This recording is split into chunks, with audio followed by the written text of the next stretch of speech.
कि मेरे दीन का फ्यूचर क्या है, दीन इस्लाम की हिफाजत कैसे हो सकती है, कोई फिक्र की बात नहीं। कुरान पाक 1400 साल पहले ये बयान कर रहा है, काफिर मायूस हो चुके, कुछ नहीं कर सकेंगे, कुछ नहीं कर सकेंगे, तुम्हारे दीन से मायूस हो गए। और फिर रब ताला उसके फौरन बाद फरमाता, फला तख्शौहुम वख्शौनी, तुम उनसे मत डरा। पहले आदम अलैहिस्सलाम से लेकर ईसा अलैहिस्सलाम तक जितने भी नबी आए, उनकी शरीयतें उनके जमाने के लिए खास थी। उनके कुछ उम्मती थे, कुछ इलाके थे, वहां तक के लिए उनकी शरीयत थी, उनके कानून थे, उनके लॉ थे। जो किताब तौरात उतरी वो मूसा अलैहिस्सलाम पर, उनका जमाना खास था। दाऊद अलैहिस्सलाम पर जबूर शरीफ, वो भी जमाना खास था, महदूद लोग थे, सबके ऊपर नहीं थी। ईसा अलैहिस्सलाम पर इंजील उतरी, जिसको बाइबल कहते हैं, ये उनके जमाने के लिए खास थी, एक इलाके के लिए भी खास रही। जहां जहां तक वो लोगों का उसका पैगाम पहुंचता रहा, उन लोगों के लिए थी। लेकिन मोहम्मद रसूलुल्लाह सल्लल्लाहु तआला अलैहि वसल्लम पर जो कुरान उतरा, नबी भी आखिरी और किताब भी आखिरी। इसके बाद किताब तो क्या, अब कोई आयत भी कयामत तक नहीं आने वाली, किसी पर कोई आयत नहीं आने वाली। ये किताब मुकम्मल हुई। लेकिन कुरान पाक के उतरने का भी जो अंदाज है, वो डायरेक्ट हुजूर पाक सल्लल्लाहु तआला अलैहि वसल्लम पर पूरी किताब नहीं उतारी गई। तकरीबन 23 साल लगे। कभी एक आयत आती, कभी 2 आयतें, कभी 5 आयतें। मौके के एतबार से हजरत जिब्राइल अलैहिस्सलाम कुरान की आयतें लेकर उतरते थे और हुजूर पाक सल्लल्लाहु अलैहि वसल्लम को सुनाते थे, जिसको कहते हैं वही उतरना, वही का उतरना। ये कुरान पाक के नाजिल होने का जो प्रोसेस है वो 23 साल लग गए, 23 ईयर्स। और 23 साल के बाद कुरान कंप्लीट हुआ। जब हुजूर पाक सल्लल्लाहु अलैहि वसल्लम की उम्र मुबारका 40 साल की थी, उस वक्त कुरान उतरना शुरू हुआ। जब आपकी उम्र मुबारका 63 साल की हुई तो कुरान कंप्लीट हुआ। और कंप्लीट किस दिन हुआ? यौम अरफा, जुमा के दिन, जो आज का दिन था। कुरान मुकम्मल हो गया। और आखिरी आयत ये नाजिल हुई। आखिरी आयत ये थी कि अल्लाह फरमाता है, आज के दिन मैंने तुम्हारा दीन मुकम्मल कर दिया और अपनी नियामतें तमाम कर दी और तुम्हें इस्लाम देकर राजी हुआ।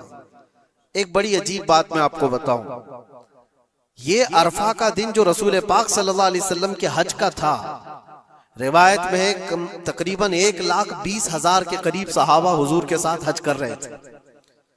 एक बहुत बड़ा मजमा, उस जमाने में 1,20,000 लोगों का जमा होना।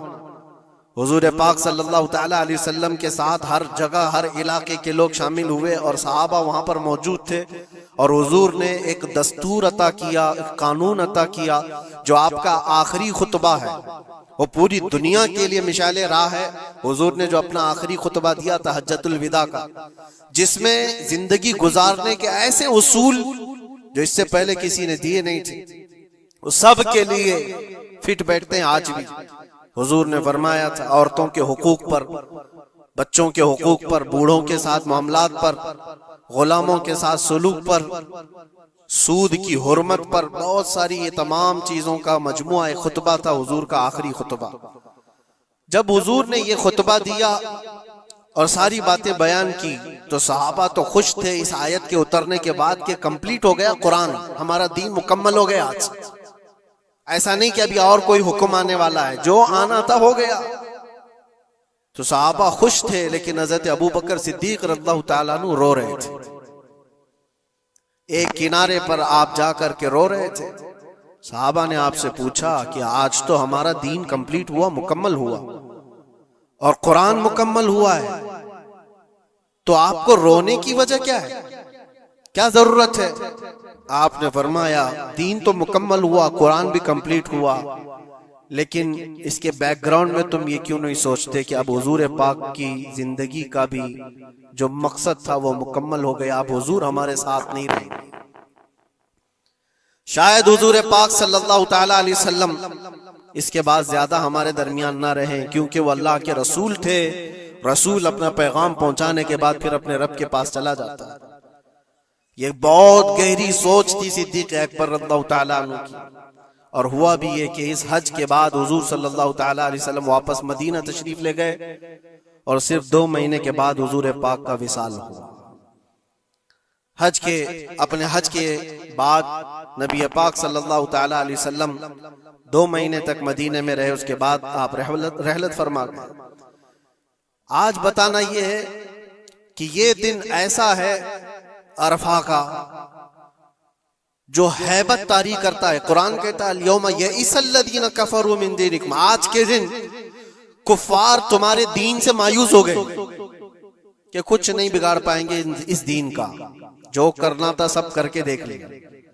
आज के दौर में आप सोचते होंगे कि मेरे दीन का फ्यूचर क्या है, दीन इस्लाम की हिफाजत कैसे हो सकती है। कोई फिक्र की बात नहीं। कुरान पाक 1400 साल पहले ये बयान कर रहा है काफिर मायूस हो चुके, कुछ नहीं कर सकेंगे, कुछ नहीं कर सकेंगे, तुम्हारे दीन से मायूस हो गए। और फिर रब ताला उसके फौरन बाद फरमाता फला तख्शौहुम वख्शौनी, तुम उनसे मत डरा करो, मुझसे डरो। अल्लाह इस दीन का हाफिज और नासिर और मददगार है। हम जैसे बहुत आएंगे जाएंगे और दीन को नुकसान पहुंचाने की कोशिश करने वाले भी बहुत से आएंगे और जाएंगे, मगर ये अल्लाह का चिराग है, फूकों से नहीं बुझाया जा सकता। इसकी रोशनी कभी खत्म नहीं होगी। अल्लाह ताला इसका हाफिज है, नासिर है। अरफा का दिन हैबत तारी करने वाला क्यों है? वो एक मैदान है।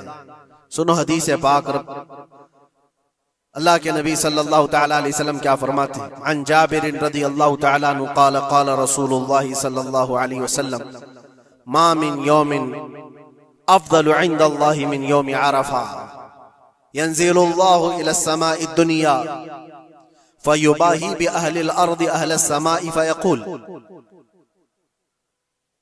शुग़सन ग़ुबरन ज़ाहीन जाऊ मिन कुल्लि फज्जिन अमीक़ यरजून रहमती फलम यरो अज़ाबी फलम युरा यौमुन अक्सर इत्क़म मिन अन्नारि मिन यौम अरफा औ कमा क़ाल रसूलुल्लाह सल्लल्लाहु अलैहि वसल्लम।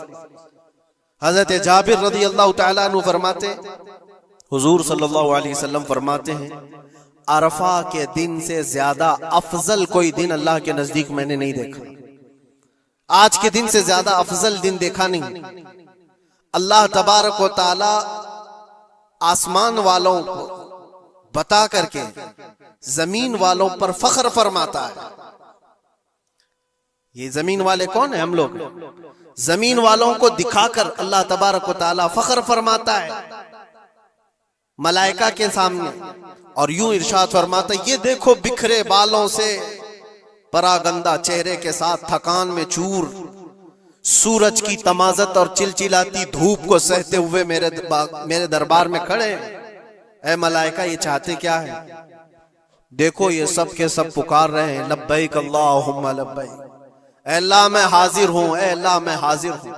रब ताला फख्र करते हुए इरशाद फरमाता है वो मेरी रहमत की उम्मीद में आए हुए और वो मेरा अजाब नहीं देख रहे हैं। लेकिन ऐ मलाइका, मैंने उनकी इस हाजिरी को कबूल किया और उनको ऐसा पाक कर दिया जैसे वह आज ही अपने माँ के पेट से पैदा हुआ। और हुजूर फरमाते फलम युरा यौमुन अक्सर इत्क़म मिन अन्नारि मिन यौम अरफा, आज के दिन से ज्यादा जहन्नम से आजाद होने वाला दिन मैंने देखा नहीं। हुजूर फरमाते आज से ज्यादा। और एक बात हो सकता है आपके भी जहन में ये बात हो, ये अरफा का मैदान मक्का मुकर्रमा में पहले हजारों की तादाद में लोग होते थे, अब लाखों की तादाद में, लाखों की तादाद में लोग वहां पर मौजूद हैं और सबकी बख्शिश का ऐलान हो रहा है। ये पूरे दुनिया वाले जो हम लोग दूर हैं जो जा ना सके, इनका क्या है? एक सहाबी रसूल ने हुजूर सल्लल्लाहु अलैहि वसल्लम से सवाल करी कि अल्लाह के नबी ये बताएं, ये जो आपने फजीलत बयान की है क्या अरफा के दिन जिसके सीने में राई के दाने के बराबर ईमान हो और वह अल्लाह से बख्शिश तलब करे तो अल्लाह उसको माफ करता है, अल्लाह ताला उसकी बख्शिश फरमा ही देता है। ये जो फजीलत आपने बयान फरमाई अरफात के मैदान में मौजूद सारे लोगों के लिए है या फिर दुनिया भर में मौजूद मुसलमानों के लिए? उस सहाबी रसूल ने ये सवाल हमारे जानिब से कर लिया होगा। अल्लाह के नबी सल्लल्लाहु अलैहि वसल्लम ने फरमाया, नहीं, दुनिया के किसी कोने में मुसलमान हो, अगर वो रब ताला से आज के दिन मगफिरत तलब करे तो अल्लाह ताला उसको हाजियों के साथ ही बख्शिश फरमा देता है। हाजियों के साथ जो अरफा के दिन वहां पर होंगे, अल्लाह तबारक व तआला इनकी भी बख्शिश फरमा देता है। आज के दिन की ये फजीलत है मेरे अजीज। कई हदीसें मौजूद हैं। हुजूर पाक सल्लल्लाहु तआला अलैहि वसल्लम से एक सहाबी ने पूछा, या रसूल अल्लाह सल्लल्लाहु अलैहि वसल्लम, अरफा के दिन के मुतालिक कुछ फरमाए। तो आपने फरमाया, युकफ्फिरुस सनतल्लती क़ब्लहा व मा बअदहा। ये आज का दिन जो मौजूद है, फरमाते हैं आज से पहले वाला 1 साल और आने वाला बाद का 1 साल, ये सारे गुनाहों के कफारे का एक दिन होता है। एक दिन, ये सारे पिछले 1 साल, अगले 1 साल, लेकिन ये सब चीजों में शर्त है उसका ईमान, उसका यकीन। अल्लाह की जात पर उसका ईमान और यकीन कैसा है, अल्लाह ताला उसके साथ वैसा ही सुलूक फरमाता है। लोग इसको हल्के में लें तो फिर वह हल्के में ही रह जाता है, और अगर इसकी अजमत उसके दिल पर है तो यकीनन वो अजमत किया भी जाता है। आज के दिन के सिलसिले में ये बात मैं अर्ज करना चाहूंगा कि मैं हमारे दीन इस्लाम से ज्यादा कामिल या इससे ज्यादा गालिब कोई दीन हो ही नहीं सकता। इसको अल्लाह तबारक व तआला ने ऐसा कामिल फरमाया, माँ के पेट से लेकर के कब्र में जाने तक इंसान के हर मसले का हल दीन इस्लाम में बयान किया गया है। कुरान पाक अल्लाह ताला फरमाता है कि हमने हर चीज का बयान इसमें वाज़ेह तौर पर कर दिया है। वला रत्बिन वला याबिसिन इल्ला फी किताबिन मुबीन। कोई खुश्क चीज या कोई तर चीज ऐसी छोट है ही नहीं जो कुरान में बयान न की गई हो। हर चीज रब तबारक व तआला ने वजाहत के साथ बयान फरमाया। और रब तआला ने यह भी फरमाया कि हमने ए महबूब हर चीज का वाज़ेह बयान आप पर उतारा है। सारी चीजें जो कंप्लीट है हमारे दीन के अंदर। लोगों को ऐसा लगता है कि दीन इसमें कच्चा है, उसमें कच्चा है, जो गैर मुस्लिमों की तरफ से एतराजात है। मैं चैलेंज के साथ कहता हूं, मैं एक छोटा सा कुरान का तालिब इल्म, मैं एक छोटा सा खादिम हूं, लेकिन आज के जमाने में जिसको कुरान पाक के इनकम्प्लीट होने पर या फिर दीन इस्लाम में किसी शोशे के बाकी रहने पर सवाल हो, वो हमसे बात कर सकता है। इंशाअल्लाह लज़ी शाफी व वाफी जवाब दिया जा सकता है रब ताला के फजल से। इसलिए कि हमें पता है हमारा इल्म कम हो सकता है, लेकिन रब का वादा और रब का फरमान गलत नहीं हो सकता। रब ने जो फरमाया इस दीन को कंप्लीट कर दिया गया, तो दीन मुकम्मल है। दीन मुकम्मल है। किसके हुकूक पर बात नहीं किया इस्लाम ने, किसके हुकूक पर? दुनिया आज अपना अपना दीन, अपना अपना रिलीजन लेकर बैठती है। मैं बताऊं, इस्लाम पर एतराज़ात करने से पहले जरा हुकूक निस्वा, विमेन राइट्स के बारे में बात करो। बहुत सारी तंजीमें बात करती हैं आज औरतों के हुकूक के बारे में, लेकिन वो अपने गरेबान में कभी झांकते नहीं। ये वो दुनिया है जहां औरतों के साथ सुलूक क्या था पता है? रोमन एम्पायर, जो दुनिया का सबसे बड़ा एक निजाम चलाने वाली हुकूमत थी। रोमन एम्पायर, पर्शियन एम्पायर, नाम सुना होगा आपने। और यूनानी हुकूमतें थी। यूनान